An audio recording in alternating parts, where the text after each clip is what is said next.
Now let's begin. Spencer Hill watched his daughter twirl across the dance floor, her white dress catching the amber glow of the reception hall lights. 8 years old, and still believed the world was good. Still trusted every smile. He wanted to keep it that way for as long as possible, but standing at a wedding full of Alyssa's family, he knew that window was closing fast. His wife's relatives were everything his own family wasn't. Loud, numerous, and tightly knit in a way that felt more like a stranglehold than support. They'd never fully accepted him in the 12 years since he married Alyssa. He was the outsider who'd stolen their golden girl, the quiet software engineer who didn't drink enough or laugh loud enough at their jokes. Spencer. Alyssa appeared at his elbow, her face flushed from champagne and dancing. Stop hovering. Megan's fine. She's with family. He watched Gerald Dodson, Alyssa's uncle, lean down to say something to Megan near the bar. The girl giggled and nodded. Gerald was 62, owned a chain of auto dealerships across 3 states, and held court at every family gathering like some benevolent king. Everyone loved him. Everyone owed him something. Jobs for nephews, loans for down payments, recommendations that opened doors. I'm just watching, Spencer said. You're being paranoid. Alyssa squeezed his arm. Gerald's been nothing but sweet to her. He gave her that bracelet, remember? The one you said was too expensive. Spencer remembered. He'd also noticed how Gerald always found excuses to touch Megan's hair, her shoulder. How his compliments lingered too long on her appearance. Spencer had mentioned it once, carefully, and Alyssa had shut him down so fast his head spun. That's just how he is. Don't you dare accuse him of anything. So Spencer learned to watch in silence, to position himself between Gerald and Megan whenever possible, to make excuses to leave family events early. But tonight was different. This was Alyssa's cousin's wedding, and there was no escaping early. The reception would run past midnight, and Megan was already yawning between dances. An hour later, Spencer lost sight of Megan. He checked the kids' table, empty. The bathroom hallway, clear. His pulse quickened as he wove through clusters of dancing guests. He found Gerald's wife, Shirley, laughing with bridesmaids. Have you seen Megan? Shirley waved vaguely toward the hall. Gerald took her to get some ginger ale. She said her stomach hurt. Too much cake, probably. Spencer's blood went cold. He pushed through the crowd, ignoring Alyssa calling his name. The reception hall connected to a boutique hotel. Gerald had mentioned booking a suite there, just upstairs, in case anyone needs to rest. Spencer took the elevator to the 3rd floor, the carpeted hallway stretching quiet and empty before him. Room 312. He'd seen the keycard in Gerald's pocket earlier. His hand formed a fist, ready to pound on the door when it opened. Gerald stood there, his tie loosened, face red and sweating. Behind him, Spencer could see Megan's small form slumped on the bed. Spencer. Gerald's voice came out too loud, too defensive. Thank God you're here. Megan wasn't feeling well, so I brought her up to lie down. She just needs. Spencer shoved past him. Megan lay on top of the covers, her white dress wrinkled and pulled askew. Her party shoes were off, placed neatly by the nightstand. She was unconscious, breathing shallow. On the nightstand sat a half-empty glass of what looked like ginger ale. What did you give her? Spencer's voice was deadly quiet as he scooped Megan into his arms. Her head lolled against his shoulder. She smelled wrong, like alcohol and something chemical. Nothing. She had some champagne earlier, must have taken it from a table. Kids do that. She got sick and I was just helping. She's 8 years old and completely unconscious. Spencer's hands shook as he held his daughter. If she took a sip of champagne, she wouldn't be like this. You're being dramatic. She's just sleeping off a stomach ache. Ask Shirley, she'll tell you. But Spencer was already moving toward the door. Gerald grabbed his arm. For a moment, they locked eyes, and Spencer saw something flicker in Gerald's face. Not guilt exactly. Calculation. The look of a man deciding which lie to commit to. Think about what you're accusing me of, Gerald said softly. Think about what this will do to your wife. To this family. Over nothing. Kids get sick at weddings all the time. Spencer jerked his arm free and carried Megan to the elevator. Behind him, he could hear Gerald's footsteps, then his voice rising. Nothing happened. You hear me? Nothing happened. The elevator doors closed on Gerald's red face. Spencer looked down at his daughter, at the way her dress had been pulled back up but buttoned wrong. At her tights, twisted. At her slack, drugged face. He knew. Every instinct, Every fear he'd been told to suppress, every warning he'd swallowed for the sake of family peace, it all crystallized into terrible certainty. Alyssa met him in the lobby, her mother and two aunts flanking her like a protective wall. "Spencer, what are you doing?" "Gerald said you completely overreacted. I'm taking her to the emergency room. She has a stomach ache. You're ruining the wedding." Spencer kept walking toward the parking lot. Alyssa hurried after him, her heels clicking on the pavement. Her family followed, a growing crowd of concerned faces and rising voices. "Spencer Hill, you stop right now." Alyssa's mother, Margarita Richmond, pointed a finger at him. Gerald explained everything.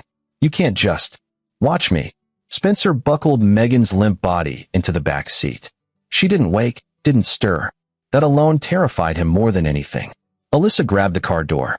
"If you drive away right now, if you embarrass Gerald over nothing." "Over nothing?" Spencer's control finally cracked. "Look at her, Alyssa. Really look at her." Alyssa peered into the back seat. For a second, just a second, Spencer saw doubt cross her face. Then Margarita's hand landed on her daughter's shoulder, and Alyssa's expression hardened. "You're being paranoid. You've always been weird about Gerald. This is just an excuse to." Spencer got in the car and drove. In the rearview mirror, he watched the cluster of family members grow smaller, their shocked faces illuminated by the hotel lights. Alyssa stood among them, not running after him, not choosing their daughter, choosing them.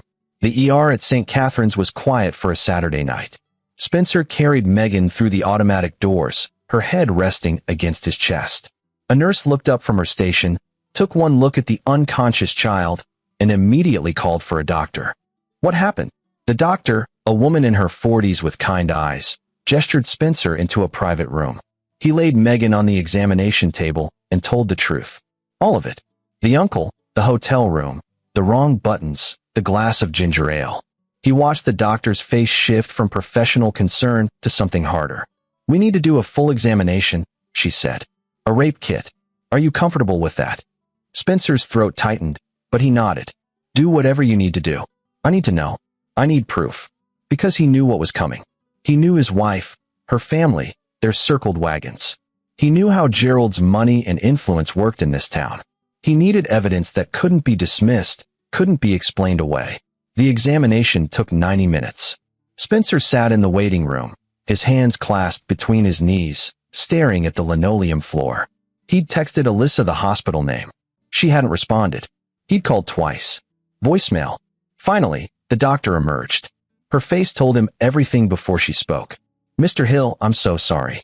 The examination confirmed sexual assault. We've collected evidence, documented injuries, and taken blood samples.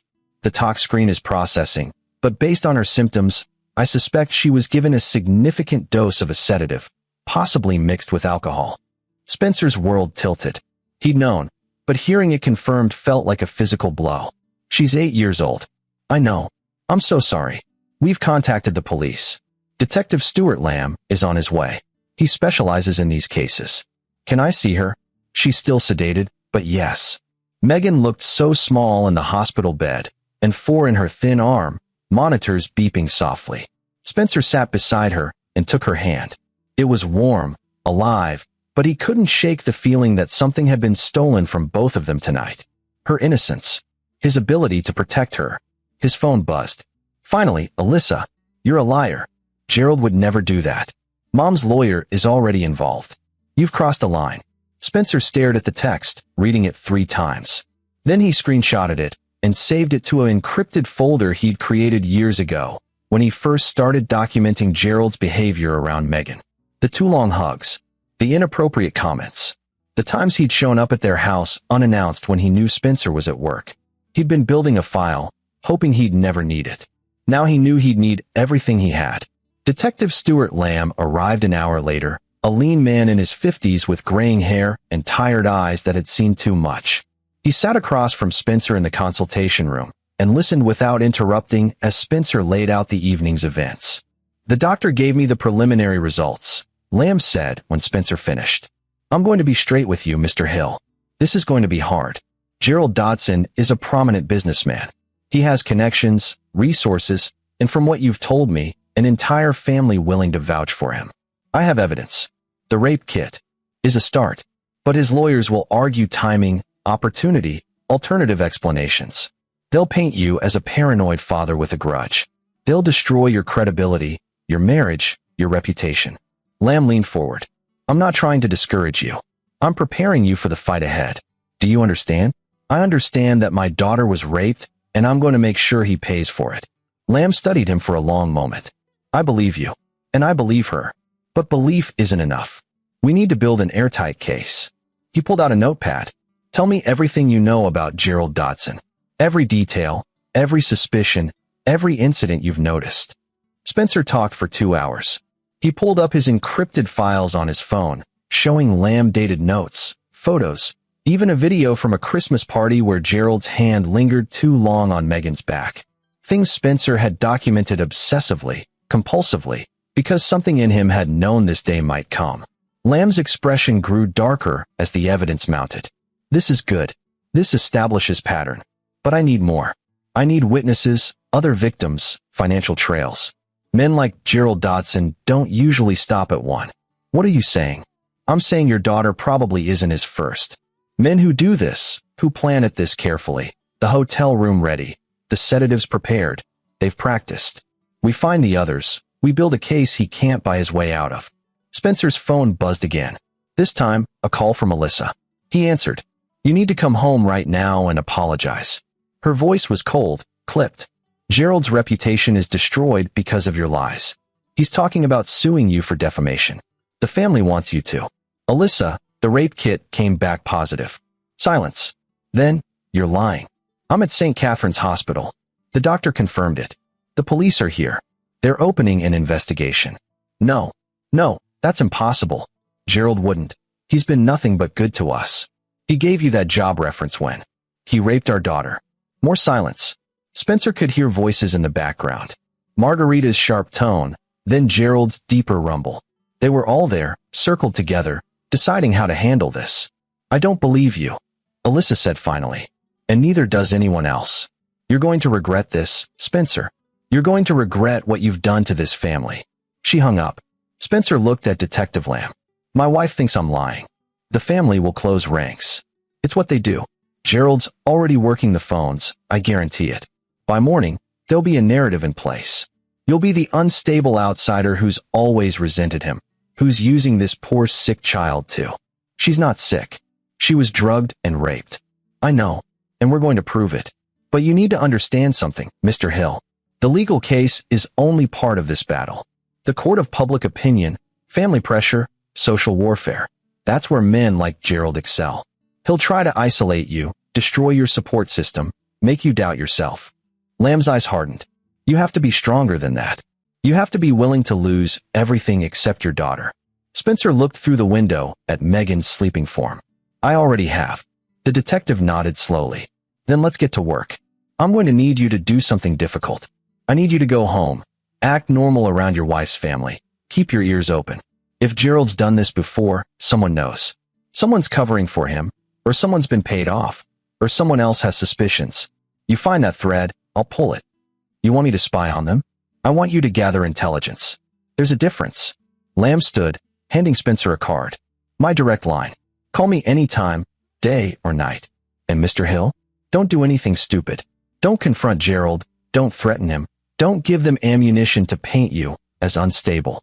We do this right, by the book, or we don't do it at all. Spencer took the card. By the book. Good. I'm going to request Gerald come in for questioning tomorrow. His lawyers will delay, but it'll put him on notice. In the meantime, keep your daughter safe and watch her back. Megan woke up an hour later, confused and scared. She didn't remember leaving the reception, didn't remember the hotel room, didn't remember anything after Uncle Gerald gave her a special fruit punch and said they should go somewhere quiet so her tummy would feel better. Spencer held her while she cried, while she asked why she hurt, why she was in the hospital. He told her the truth as gently as he could, that Uncle Gerald had hurt her, that it wasn't her fault, that she was safe now. She cried harder. But everyone loves Uncle Gerald. He's funny. He gives the best presents. I know, sweetheart. But sometimes people we trust do bad things. And it's never, ever your fault. Does Mommy know? Spencer's throat tightened. Yes. Is she mad at me? No, baby. She's not mad at you. At me, he thought. At me for telling the truth. They kept Megan overnight for observation. Spencer slept in the chair beside her bed, his phone clutched in his hand, waiting for Alyssa to call back. To say she believed him. To say she was coming. The call never came. At 6 a.m., his phone buzzed with a text from an unknown number. Check your email. Stuart Lamb. Spencer opened his laptop, connecting to the hospital Wi-Fi. The email from Lamb contained a single attachment. A police report from 15 years ago. The victim's name was redacted, but the description was chillingly familiar. 14-year-old girl. Family wedding. Hotel room. Sedatives. Sexual assault. The accused, Gerald Dodson. Case status, dismissed. Victim recanted. Family settled privately. Spencer read it 3 times, his hands shaking. Gerald had done this before. 15 years ago. To another child. And the family had buried it, paid it off, made it disappear. A second email arrived. Found the victim. Cassie Moran. Now 29. Willing to talk. Meet me at Joe's Diner, 9 a.m. Come alone. Spencer looked at his sleeping daughter. The machines monitoring her vitals beeped steadily, proof she was alive, breathing, surviving. But survival wasn't enough. He wanted justice. And if the law couldn't give it to him fast enough, if the family kept protecting their golden boy, if Alyssa kept choosing them over their daughter, then Spencer would find another way. He'd always been a patient man, a watcher, a planner, a solver of complex problems. It's what made him good at his job, writing algorithms that anticipated every variable, planned for every contingency. Gerald Dodson thought he'd gotten away with it. Thought his money and family name made him untouchable. Spencer was going to teach him exactly how wrong he was. Joe's Diner sat on the edge of town, a chrome and neon relic that served the best coffee and worst pancakes in 3 counties. Spencer arrived early, taking a booth in the back corner where he could watch both doors. Detective Lamb had said to come alone, but Spencer's trust was in short supply these days. The hospital had released Megan into his care an hour ago, with instructions for trauma counseling and a follow-up appointment. He dropped her at his brother's house in the next town over, the only family member he trusted completely. Doug Fletcher, 2 years older and a Marine veteran who'd seen enough evil to recognize it instantly. Keep her safe, Spencer had said. Don't tell anyone where you are. Doug had looked at his niece's pale, withdrawn face and nodded. How bad? As bad as it gets. Then go do what you need to do. We'll be ghosts. Now Spencer sat in Joe's Diner, drinking burnt coffee and watching the minutes tick by. At 9:03, Detective Lamb slid into the booth across from him, followed by a woman in her late 20s with hollow eyes and nervous hands. Mr. Hill, this is Cassie Moran, Lamb said. Cassie, this is Spencer Hill. His daughter was assaulted by Gerald Dodson last night. Cassie's hands tightened around her coffee cup. How old? 8. Something crumpled in Cassie's expression. Jesus. I was 14. I thought maybe he'd, I don't know, gotten older. Stopped. Tell him what you told me, Lamb said gently. Cassie took a shaky breath. It was my cousin's wedding. The Richmond family, that's my mom's side. Gerald's my great uncle, technically. He was always everyone's favorite. So generous, so fun. Her voice dripped bitterness. He found me crying at the reception. Teenage drama. Some boy broke my heart. He said he had advice, suggested we go somewhere quiet to talk. His hotel room. Spencer's jaw clenched. The pattern was identical. He gave me champagne. Said it would help me relax, that all the sophisticated girls drank it. I had maybe half a glass and everything went fuzzy. When I woke up, she swallowed hard. He was buttoning his pants. Told me I'd had too much to drink and passed out. That he'd been a gentleman, kept me safe. But my clothes were wrong. And I hurt. I knew something had happened. Did you tell anyone? My mom. She told her sister. Who told their mother. And it turned into this whole family meeting where Gerald cried and said I'd misunderstood, that he was just trying to help a heartbroken teenager. And how could I accuse him of something so horrible? Cassie's voice shook. They made me take it back. Said if I pursued charges, it would destroy the family. Gerald's wife Shirley had just been diagnosed with cancer. Did I want to add to their suffering? His business employed half the cousins. Did I want everyone to lose their jobs? So you recanted. I was 14, and everyone I trusted told me I was wrong. That I was remembering wrong. That Gerald was a good man who'd made a mistake getting too friendly with a troubled teen. Tears streaked Cassie's face. They paid for therapy. Private school. A car when I turned 16. My mom said it was Gerald being generous, proving he held no grudges. I knew it was hush money. But you're talking now, Spencer said. Because I've spent 15 years wondering if I was crazy. If I'd imagined it. If I'd ruined a good man's reputation over teenage confusion. She looked directly at Spencer. Then Detective Lamb called and said Gerald did it again. To an 8-year-old. And I knew I should have fought harder. Should have made them believe me. It's not your fault, Lamb said quietly. You were a child being gaslit by adults you trusted. But now you can help us stop him. Cassie nodded. What do you need? Your testimony. Official statement. The settlement agreement, if you still have it. Anything that proves a pattern.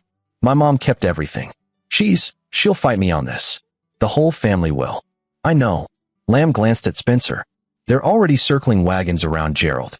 His lawyer contacted the department this morning, claimed Mr. Hill has a history of paranoid delusions and is coaching his daughter to make false accusations. Spencer's hands fisted. That's bullshit. I know, but they're good at this. They've done it before. Lamb pulled out a folder. I did some digging. That settlement Cassie mentioned? $200,000 paid to her parents by a shell company Gerald controls. The agreement includes a strict NDA and a clause stating if Cassie or her family ever speak about the incident, they forfeit the money and face civil penalties. So she's risking financial ruin by talking to us. Already ruined, Cassie said bitterly. My parents blew through that money in 5 years. Bad investments, gambling, trying to keep up with the rest of the Richmond clan. We're broke. But even if we weren't, I'm done staying quiet. I can't let him do this to another little girl. Spencer studied her across the table. Cassie Moran had been destroyed by Gerald Dodson and her own family's complicity. 15 years later, she was still broken. He could see it in her eyes, in the way she held herself, braced for the next blow. I'm sorry this happened to you, he said. And I promise you, he's going to pay for what he did. To you, to my daughter, to however many others there are. Lamb shifted uncomfortably. Mr. Hill, I need you to let the legal system handle this. We're building a solid case. How long until trial? A year? 2. While Gerald stays free, keeps his business, keeps his reputation. These things take time. He raped my daughter. I'm done waiting. Spencer stood. Cassie, thank you for talking to us. Detective, I'll cooperate fully with your investigation. But I'm also going to do what I do best, which is solve problems. Spencer left the diner, his mind already working through scenarios, variables, solutions. He'd spent 12 years building software that predicted human behavior, identified patterns, exploited vulnerabilities in systems. Gerald Dodson was just another system.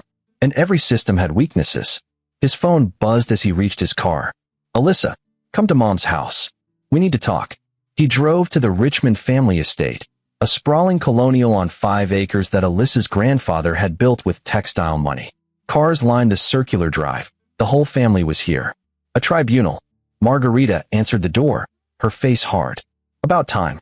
Everyone's waiting. The living room was packed. Alyssa sat on the couch between her mother and 2 aunts. Gerald stood by the fireplace, Shirley at his side. Various cousins and extended family filled the remaining chairs. All eyes turned to Spencer as he entered.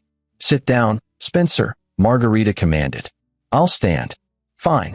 We'll make this quick. She folded her arms. You've made a serious accusation against a respected member of this family based on nothing but paranoia. Gerald has graciously agreed not to press charges for defamation if you issue a public apology and admit you were mistaken. Spencer's gaze moved to Alyssa. She wouldn't meet his eyes. I wasn't mistaken. The hospital confirmed sexual assault. The police are investigating. And it's not the first time Gerald's done this. Gasps rippled through the room. Gerald's face flushed purple. That's a lie. Shirley stepped forward. How dare you bring up ancient history? That girl lied about Gerald, and her family admitted it. After you paid them $200,000 to shut up. The room erupted. Voices overlapped. Accusations flew. Margarita's face went white. Where did you hear? That's confidential. It's true then. Spencer looked at Alyssa. You knew.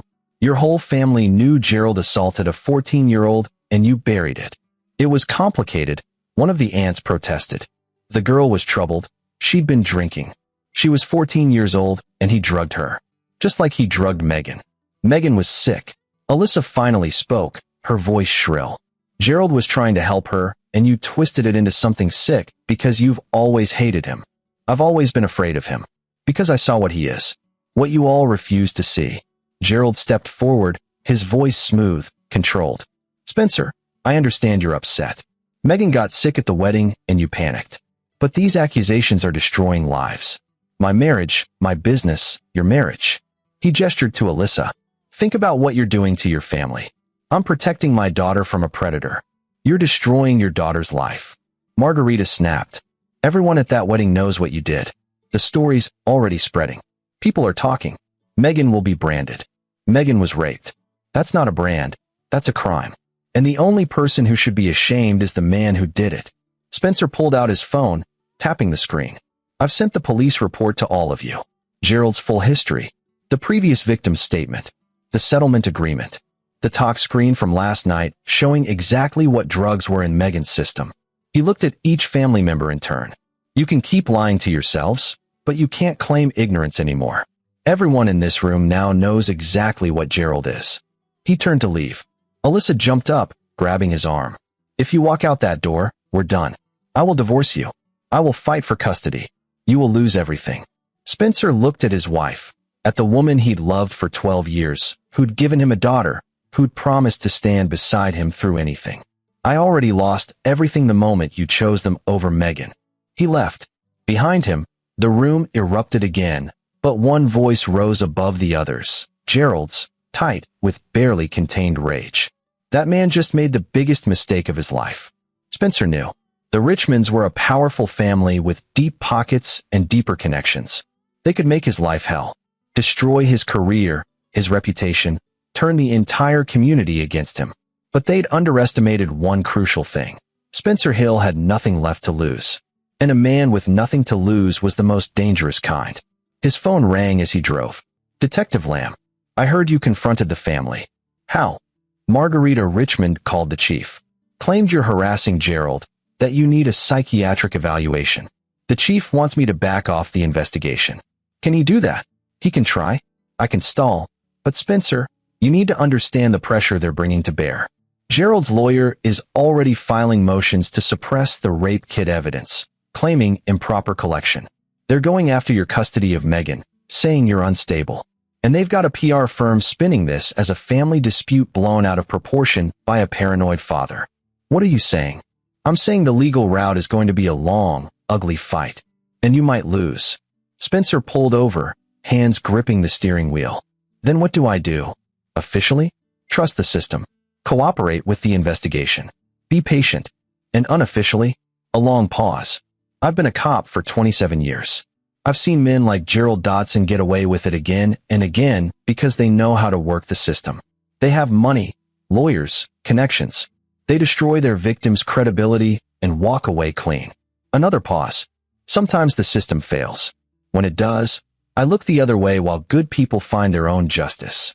Are you telling me to break the law, detective? I'm telling you I believe your daughter. I believe Cassie Moran. And I believe Gerald Dotson deserves to pay for what he's done. How that happens? Lamb's voice dropped. I didn't hear anything about plans you might make. And if something were to happen to Gerald Dotson, I'd investigate it the same way I've been investigating this case. Slowly, carefully, with every bureaucratic delay I can manage. You're giving me permission. I'm telling you I won't stand in your way. There's a difference. Lamb hung up. Spencer sat in his parked car, watching traffic flow past. Two paths stretched before him. The legal route. Months or years of court battles. Megan traumatized by testimony. Gerald free on bail. The Richmond family's full weight brought against them. Maybe they'd win. Maybe justice would prevail. Or he could do what he did best. Identify the problem. Analyze the variables. Execute the solution. Gerald Dotson had hurt his daughter. Had hurt others. Would hurt more if given the chance. The system couldn't or wouldn't stop him fast enough. So Spencer would. He started the car and drove to a hardware store in the next county, paying cash for items that together meant nothing, but in combination could mean everything. Then to a computer store, where he bought a cheap laptop with cash. Then to a coffee shop with public Wi-Fi, where he created encrypted email accounts under false names. By sunset, Spencer had the skeleton of a plan. It was illegal, dangerous, and if it went wrong, he'd lose everything. His freedom, his daughter, his life. But if it went right, Gerald Dodson would finally face consequences he couldn't buy his way out of. Spencer Hill had spent his entire life being the good guy, the rule follower, the one who played by society's rules even when those rules failed him. Tonight, that man died. In his place rose someone harder. Someone who understood that true justice wasn't found in courtrooms. It was taken. Spencer spent the next 3 days gathering intelligence. He called it research. Detective Lamb would call it stalking. Either way, it was thorough. Gerald maintained a precise routine. Monday through Friday, he arrived at his main dealership at 8 a.m., stayed until noon, then made the rounds of his other locations. He ate lunch at the country club on Tuesdays and Thursdays. Wednesday nights were poker games at a private club downtown. Weekends were for golf and family dinners at the Richmond estate. But Thursday nights, those were different. Spencer confirmed it through careful surveillance. Every Thursday at 9 p.m., Gerald left his house alone, drove to a high-end apartment complex called Riverside Towers, and spent exactly 2 hours in Unit 7B. Spencer had run the lease through public records. The unit was registered to a shell company, the same one that had paid off Cassie Moran's family. Unit 7B was Gerald's secret, his escape, and possibly, if Spencer's suspicions were correct, his hunting ground. On the 4th day of surveillance, Spencer watched a young woman enter Unit 7B at 8:45 p.m. She looked barely 20, nervous, checking over her shoulder. Gerald arrived 15 minutes later. Spencer waited until midnight, then used a lockpick set he'd ordered online to enter the building's parking garage. He planted a GPS tracker under Gerald's Mercedes, then did the same with the young woman's older Honda. He needed to know their patterns, their movements, their lives. The tracker data over the next week told a story. The young woman, identified through her license plate as Letitia Lamb, worked at one of Gerald's dealerships. She visited Unit 7B every Thursday without fail. She'd also made 3 trips to a clinic in the medical district. Spencer hacked the clinic's appointment system, easy, since they used outdated security software, and confirmed his suspicion. Letitia Lamb was 3 months pregnant. He sat back in his chair, staring at the screen. Gerald was sleeping with a 20-year-old employee, had likely coerced her into it using his position of power, and she was pregnant with what Spencer guessed was an unwanted pregnancy that Gerald was managing quietly. Another crime, another victim, another piece of the pattern. Spencer compiled everything into a dossier: photos of Gerald entering Unit 7B, timestamped GPS data, Letitia's employment records, clinic visits. Then he encrypted it all and stored it in 3 separate cloud accounts. Insurance. His phone rang. "Doug, how's Megan?" Spencer asked immediately. "Quiet. She's drawing a lot. Barely eating. The therapist says it's normal trauma response. But Spence." Doug's voice cracked. "She asked me yesterday if she did something wrong. If that's why Mommy isn't calling." Spencer's chest tightened. "Alyssa still hasn't contacted her. Not once. Your wife's a piece of work. She's not my wife anymore. She just doesn't know it yet. The divorce is going to be ugly. Everything from here is going to be ugly." Spencer closed his laptop. "Keep Megan safe. I'll handle the rest." "What are you planning?" "Better you don't know." "Spencer, I mean it, Doug. If this goes wrong, I need you to have complete deniability. You're taking care of my daughter. That's all you know." Silence. Then, "Be careful, little brother. Megan needs you. That's why I'm doing this." Spencer hung up and pulled up his main file, Operation Accountability. He'd named it clinically, dispassionately, the way he'd name any software project. Inside were 3 interconnected plans, each designed to destroy Gerald Dodson from a different angle. Phase 1, Exposure. Release the evidence publicly in a way that couldn't be suppressed or spun by Richmond family PR. Not through normal channels, those could be blocked, but through the internet, through forums and social media, through channels that spread faster than lawyers could issue takedowns. Phase 2, Financial Ruin. Gerald's empire was built on reputation and credit. Spencer had found the leverage points: loans taken against fraudulent asset valuations, accounting irregularities, tax evasion. It would take 3 anonymous tips to the right agencies to bring the whole structure crumbling down. Phase 3, Personal Justice. This was the dangerous part. The part that crossed lines Spencer couldn't uncross. But Gerald had to understand what he'd done. Had to experience consequences that terrified him the way he'd terrified an 8-year-old girl. Spencer wouldn't kill him. Death was too easy, too quick. Gerald needed to live with what was coming. Needed to feel hunted, exposed, powerless. Needed to know what it felt like to be the victim. His burner phone buzzed. A text from an encrypted number. Found 2 more. Sisters. 10 years ago. Same family. Same pattern. They'll talk. SL. Stuart Lamb was still digging. Still building the legal case, even as he tacitly approved Spencer's extra-legal one. 2 more victims meant the pattern was undeniable.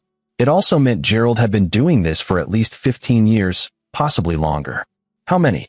Spencer wondered. How many children had Gerald hurt? How many families had the Richmonds paid off or intimidated into silence? His phone rang again. This time, a number he didn't recognize. Mr. Hill.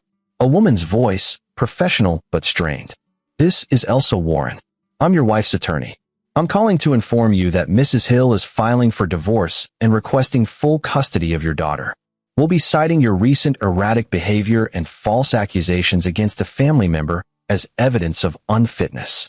Spencer had expected this. Fine. I'm also calling to offer you a settlement option. If you publicly retract your accusations against Gerald Dodson and agree to a psychiatric evaluation, Mrs. Hill is willing to offer joint custody and a fair division of assets. And if I don't, then we'll pursue full custody and ensure you lose everything. The Richmond family has considerable resources, Mr. Hill. You can't win this fight. Tell Alyssa I'll see her in court. Mr. Hill, please reconsider. Spencer hung up. He'd expected the divorce, the custody battle, the threats. What he hadn't expected was how little he cared. Alyssa had chosen her family over their daughter. That choice revealed who she really was. And Spencer was done mourning the marriage. He had work to do. Phase 1 launched at midnight. Spencer released the evidence through 12 different channels simultaneously. Victim advocacy forums, local news tip lines, social media accounts, even direct emails to journalists who'd covered sexual assault cases before. Each release was anonymous, untraceable, routed through VPNs and encrypted networks. By morning, the story was everywhere. Prominent businessman accused of multiple child sexual assaults. Auto dealer's dark secret. Decades of abuse covered up by wealthy family. Richmond family paid hundreds of thousands to silence victims. Spencer's phone exploded with notifications. News alerts, social media mentions, messages from people he hadn't heard from in years asking if it was true. He ignored them all and watched the chaos spread. The Richmond family's PR firm issued immediate statements denying everything, calling it a coordinated smear campaign. Gerald's lawyers threatened lawsuits. Margarita went on local TV crying about family betrayal and false allegations. But the evidence was too detailed, too specific, too corroborated. Cassie Moran had given an interview to a national network. The 2 newly discovered victims had posted their stories online. Medical records, settlement agreements, witness statements, it all pointed to the same conclusion. Gerald Dodson was a serial predator, and the Richmond family had enabled him for decades. By noon, protesters appeared outside Gerald's dealerships. By evening, 3 major creditors had called their loans. By midnight, Gerald's wife Shirley filed for divorce. Phase 1 was working better than Spencer had hoped. Phase 2 launched 2 days later, once the media firestorm was at its peak. Anonymous tips to the IRS, FBI, and state financial regulators, each carefully documented with evidence Spencer had compiled over weeks of digging through public records and hacked databases. Within hours, federal agents raided Gerald's dealerships. Bank accounts were frozen. Assets seized. The investigation spread to his business partners, his accountants, his whole financial network. Spencer watched from a coffee shop across from the main dealership as agents carried out boxes of records. Gerald stood in the parking lot, surrounded by lawyers, his face a mask of impotent rage. Ruin, Spencer thought. This is what ruin looks like. But it still wasn't enough. Phase 3 required precision.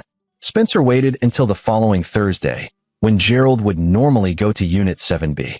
But Gerald was in no mood for his usual routine.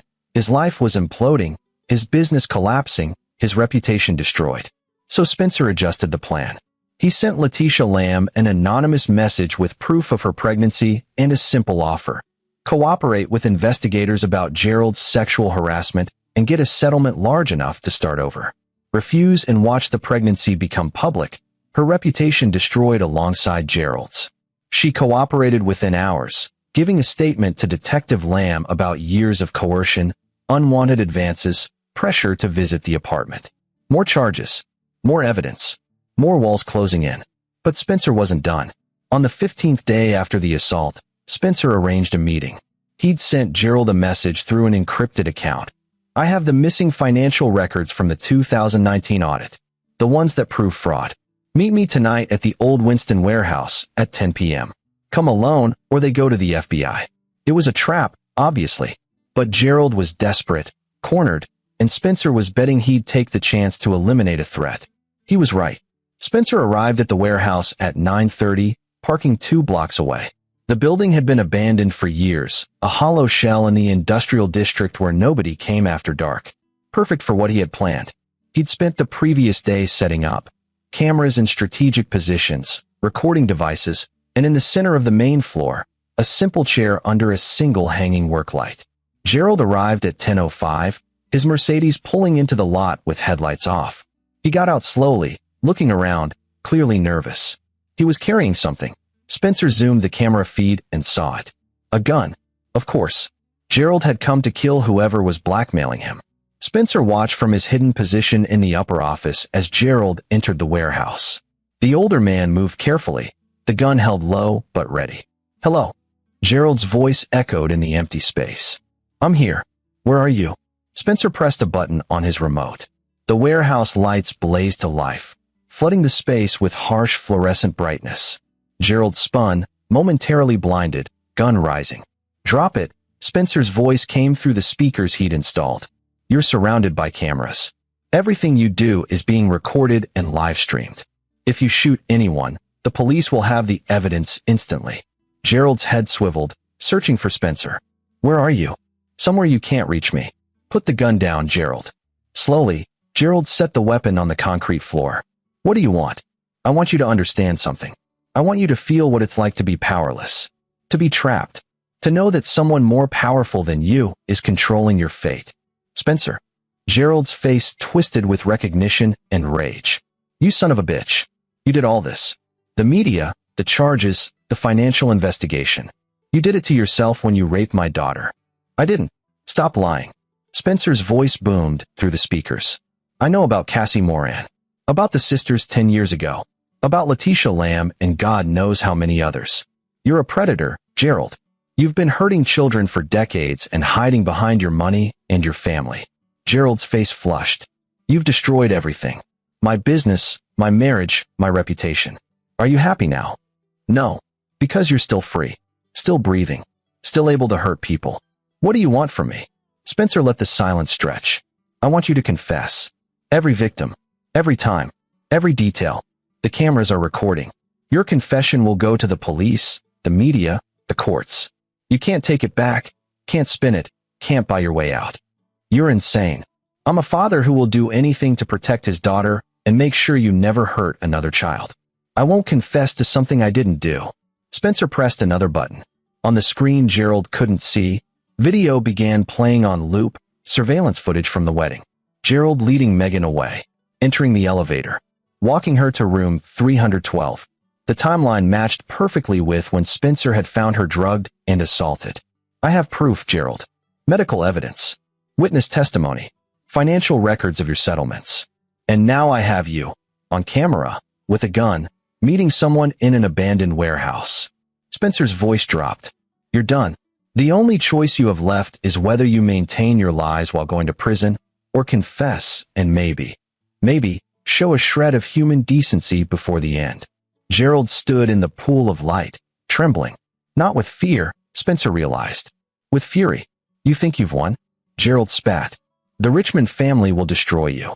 Margarita has already filed motions to have Megan taken from you. Alyssa's lawyer is going to prove you're delusional, paranoid, unfit. Even if I go down, you lose your daughter. Spencer's finger hovered over the final button. That's where you're wrong, Gerald. Megan's already safe. She's with family you can't touch, in a place you'll never find. And as for the custody battle, Spencer smiled, though Gerald couldn't see it. I've documented everything. Every threat your family made.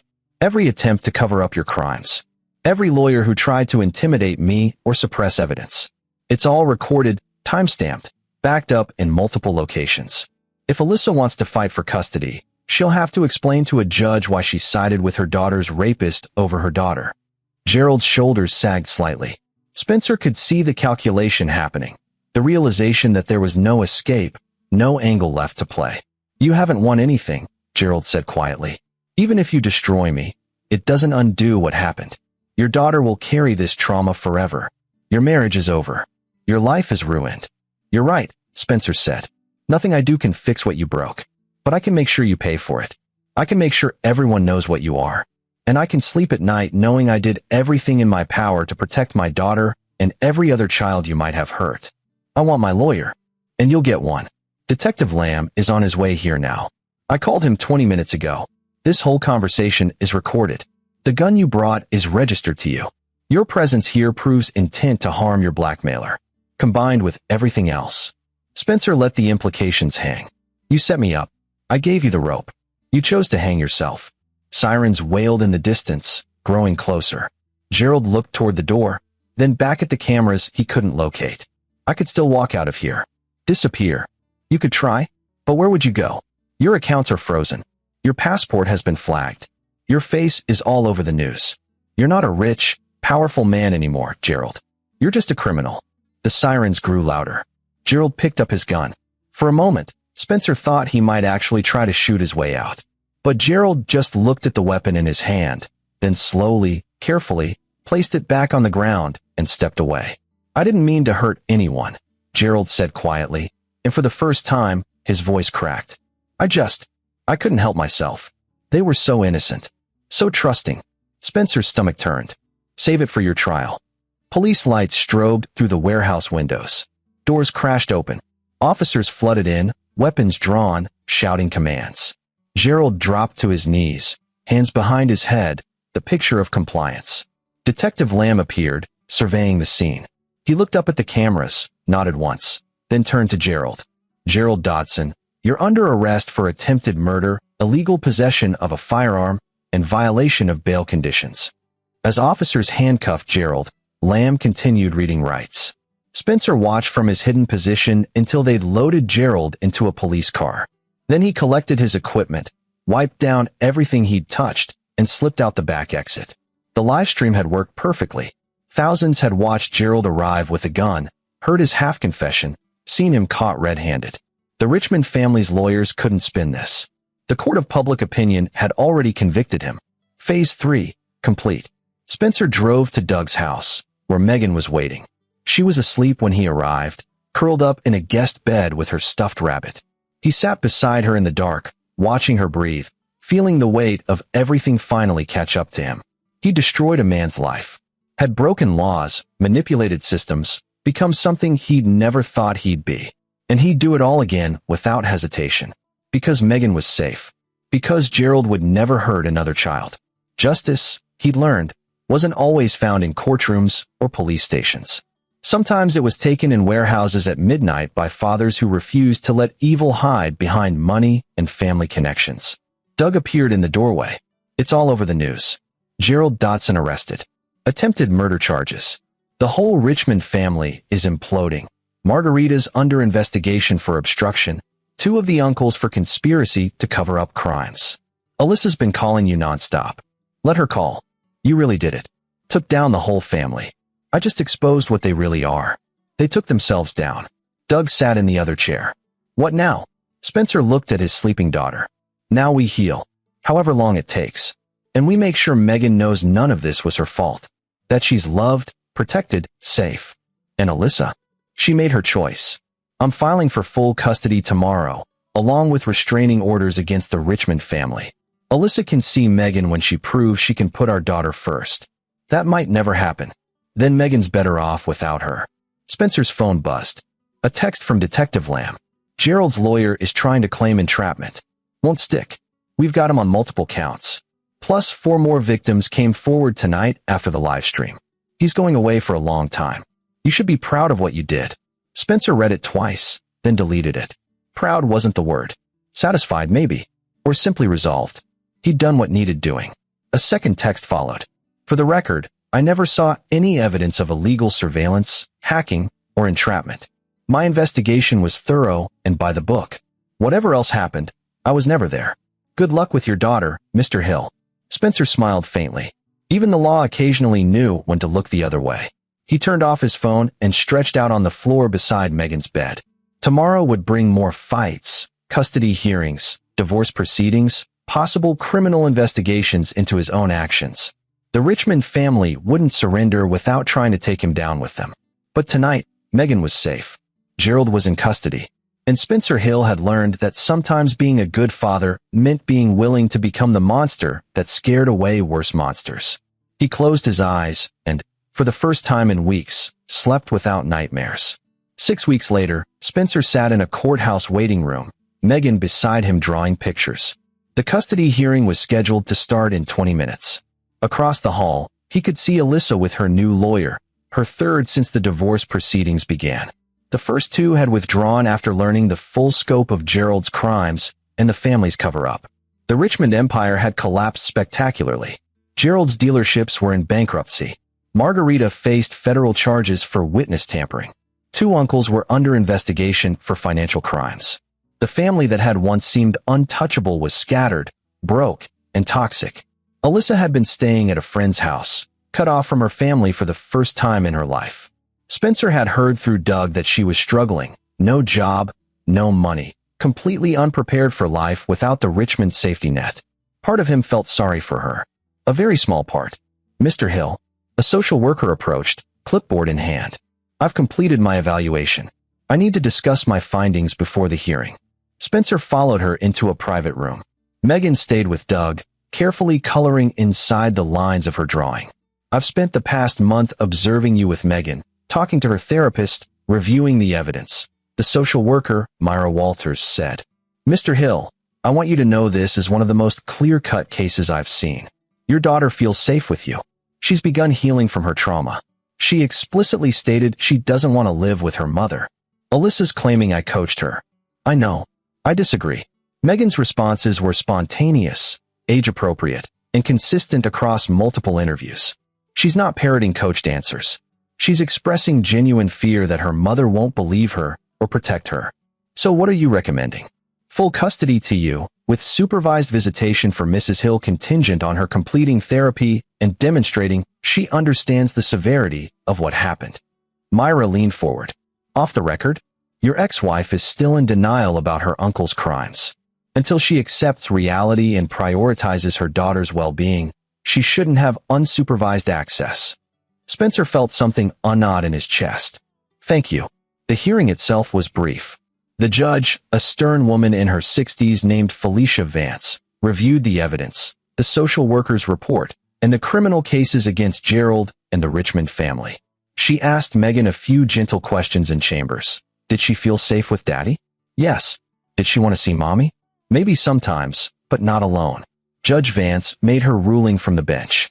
Full custody to Mr. Spencer Hill.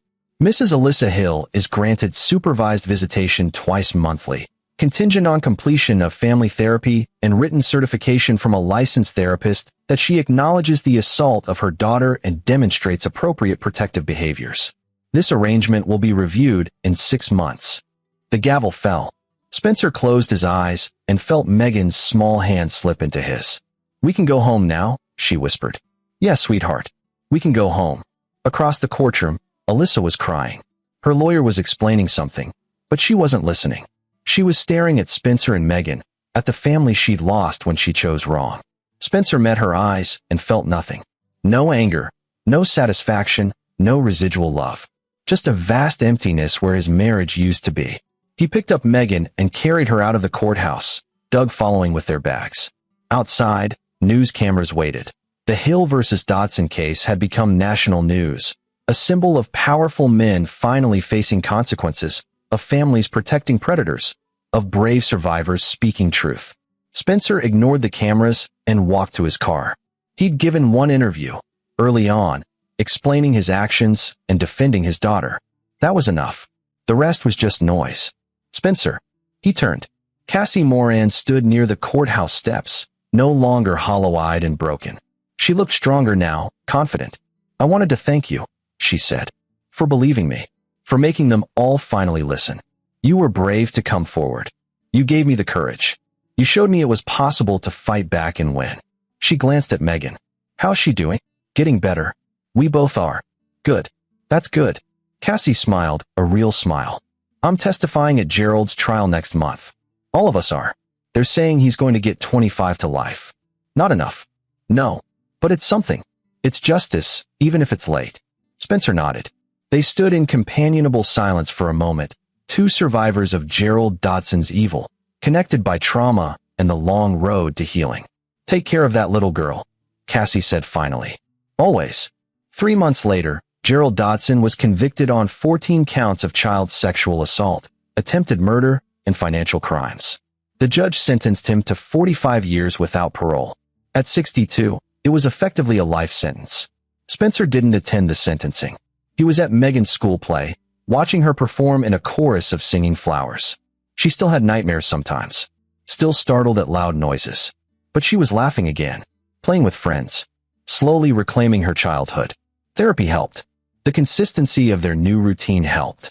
Most of all, knowing she was believed, protected, and loved unconditionally, that helped. Alyssa had completed 3 months of therapy and was granted her first supervised visit. She brought Megan a stuffed animal and spent an awkward hour in a visitation room trying to rebuild trust she'd destroyed. Megan was polite but distant. The bond between mother and daughter had been severed, and Spencer didn't know if it could ever be repaired. That was Alyssa's burden to carry. Spencer focused on being the parent Megan needed, steady, present, safe. He'd reduced his work hours, hired a trauma-informed babysitter, found a house in a good school district far from the Richmond family. They were building a new life from the ashes of the old one.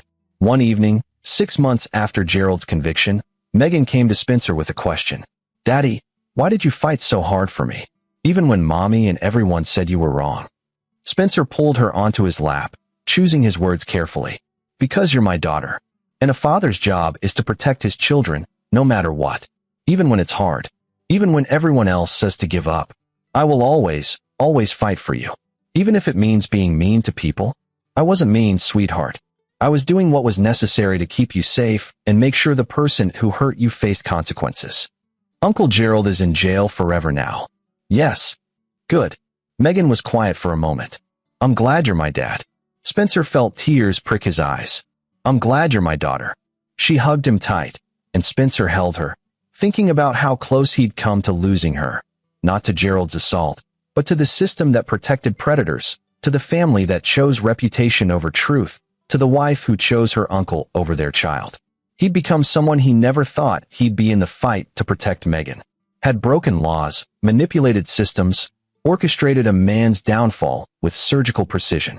Had become, in some ways, as ruthless as the people he was fighting. But he'd kept his daughter safe. And in the end, that was the only thing that mattered. Spencer Hill had learned that being a good father sometimes meant getting your hands dirty. Meant standing alone against everyone who said you were wrong. Meant being willing to sacrifice everything for the one thing that mattered most. He'd made those sacrifices without hesitation. And he'd do it all again in a heartbeat. Outside, the sun set over their quiet neighborhood. Inside, Spencer Hill held his daughter and whispered a promise he intended to keep forever. I've got you, sweetheart. Always. And this time, when she fell asleep in his arms, her face was peaceful. The nightmares were fading. The healing had begun. And Spencer Hill, the quiet software engineer who'd become a one-man wrecking ball of justice, finally allowed himself to believe that maybe, just maybe, they were going to be okay. The war was over. They'd won. This is where our story comes to an end. Share your thoughts in the comments section. Thanks for your time. If you enjoy this story, please subscribe to this channel. Click on the video you see on the screen, and I will see you there.